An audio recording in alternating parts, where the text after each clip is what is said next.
Ya, selamat malam. Hari ini kita masuk di manajemen proyek perangkat lunak kembali. Kali ini kita masuk pada materi pelaksanaan proyek.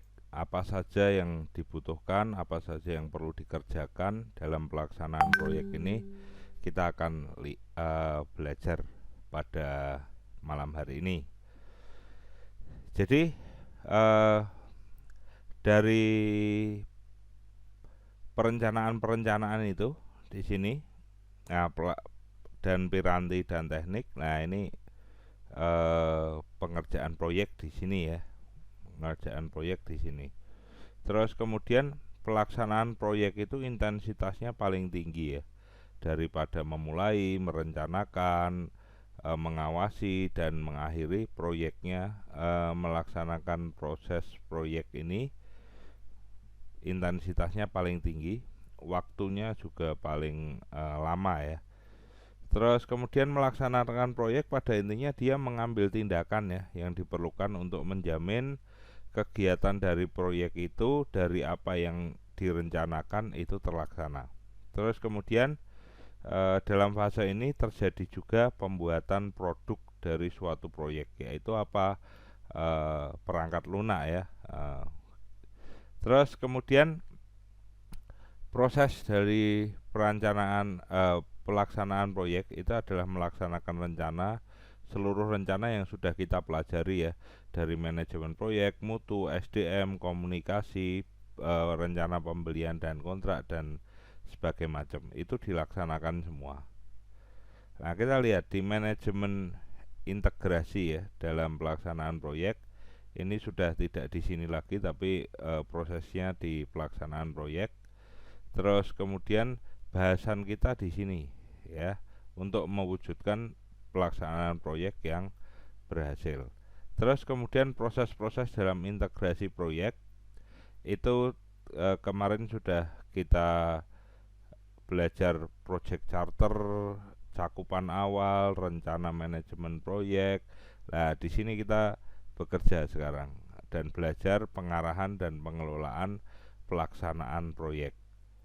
Terus kemudian bagaimana melaksanakan pekerjaan yang telah ditetapkan dalam rencana manajemen proyek untuk memenuhi persyaratan yang dimuat dalam cakupan proyek. Terus kemudian proses ini termasuk bidang pengetahuan ya, bidang pengetahuan dalam ilmu manajemen. Masukannya apa? Rencana, jelas. Terus kemudian hal-hal yang telah disetujui ya. Terus kemudian perbaikan yang telah disetujui baik oleh pemberi proyek ataupun pelaksana proyek. Terus kemudian prosedur administrasinya bagaimana. Terus piranti dan tekniknya adalah metode dalam melaksanakan proyek dan sistem informasi manajemen proyek. Terus kemudian outputnya apa? Hasil kerja. Nah, ini output Anda saat UAS juga hasil kerja ya kan, hasil kerja dalam bentuk laporan seperti itu. Terus kemudian kalau ada permintaan perubahan berarti ada estimasi jadwal tambahan. Terus output yang lainnya adalah hal-hal yang telah diimplementasi. Terus kemudian informasi kinerja dari awal sampai akhir proyek itu bagaimana. Terus manajemen mutu ya, manajemen mutu ini perencanaan mutu, pelaksanaan mutu ya, penjaminan mutu dan pelaksanaan pengawasan mutu. Jadi mutu ini quality ini di beberapa step atau beberapa tahap itu selalu masuk ya, karena memang output dari suatu proyek perangkat lunak ya quality atau mutu ya, mutu dari perangkat lunak itu sendiri. Nah, dalam perencanaan mutu dimulai terus dilaksanakan apa yang sudah direncanakan, standarisasi, quality of service-nya, SOP-nya bagaimana, terus pelaksanaan pengawasan berarti ini yang dilakukan oleh auditor ya, auditor. Bagaimana hasil-hasilnya itu perlu dicek bagaimana, terus ada penyimpangan tidak, atau eh, hasil dari testing dari perangkat lunak itu bagaimana, ada error tidak dan sebagainya macam. Terus proses penjaminan mutu adalah suatu pelaksanaan ya, pelaksanaan dalam kegiatan mutu yang telah direncanakan sebelumnya untuk menjamin proyek itu melakukan semua proses yang diperlukan untuk memenuhi persyaratan.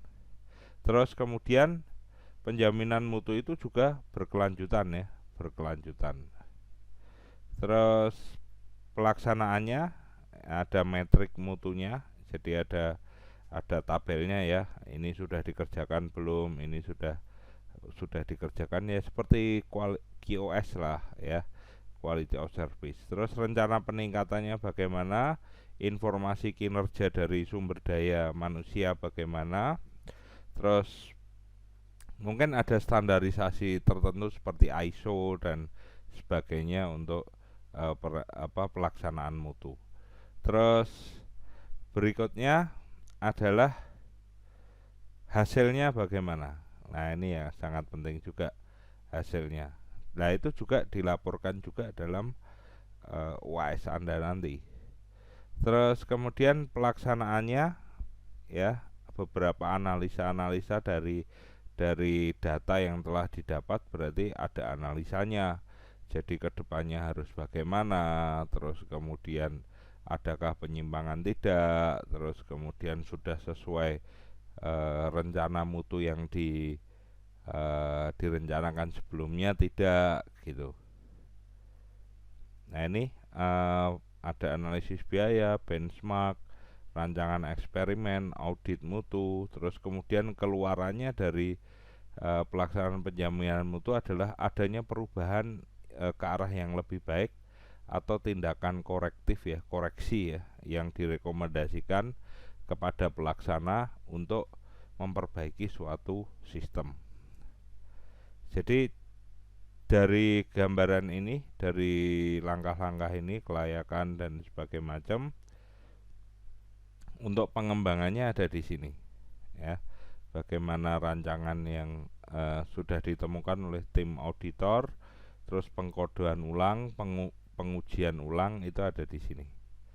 Terus kemudian nanti kegiatan ini akan berakhir pada kegiatan pengujian. Kegiatan pengujian itu bisa sebelum implementasi atau pasca implementasi. Artinya perangkat lunak sudah jadi, mungkin nanti 1 tahun atau 6 bulan diuji lagi apakah ada errornya atau bugnya atau tidak. Nah sekarang kita masuk ke pelaksanaan manajemen SDM ya. Nah, manajemen SDM, sumber daya manusia, ini sangat penting ya dalam menjalankan suatu proyek. Terus kemudian untuk penerimaan itu juga harus ada masukan untuk penerimaan dari faktor lingkungan organisasi, kebutuhannya apa, aset organisasinya, peran dan tanggung jawab staf yang akan direkrut, terus kemudian penjabatannya bagaimana. Nah itu biasanya kalau di perusahaan kan SDM ya, bagian SDM HRD. Tetapi kalau di dalam suatu proyek yaitu manajer yang pimpinan proyek yang melakukan rekrutmen.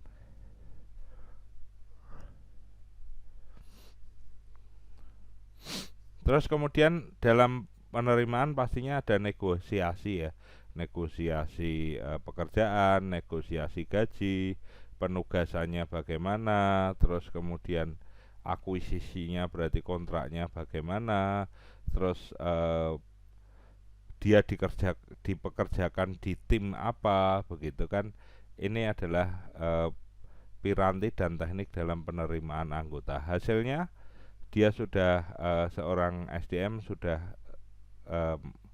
menjadi staff di timnya, terus sumber daya dari sumber daya yang dibutuhkan itu dipenuhi sesuai dengan jurusannya, terus rencana manajemen SDM menjadi terpenuhi.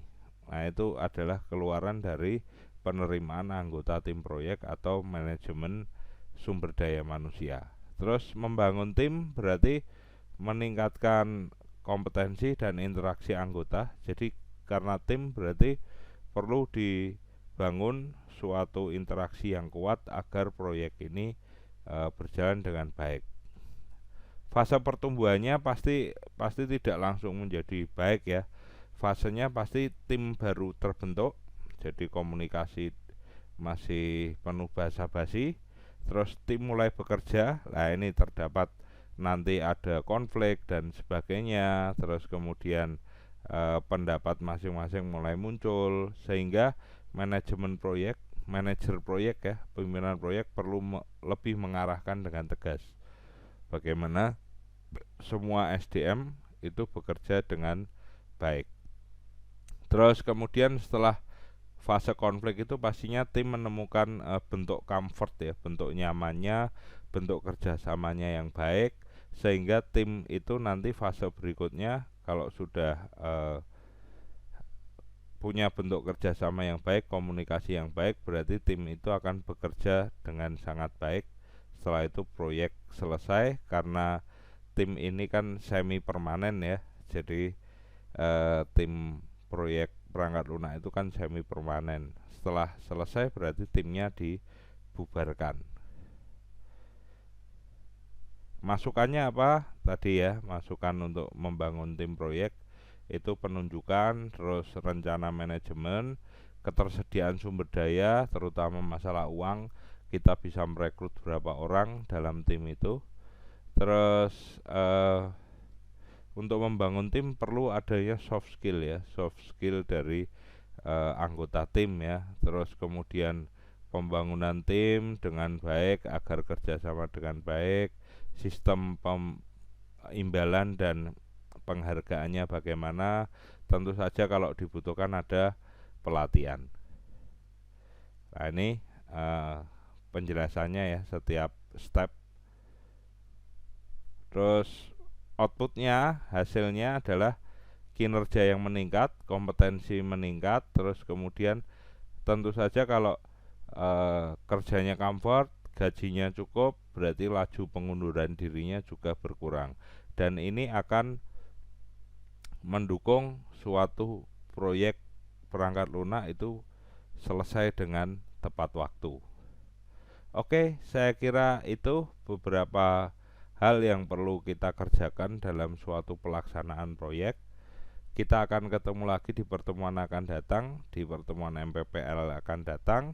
Tetap jaga kesehatan dan selamat malam semuanya.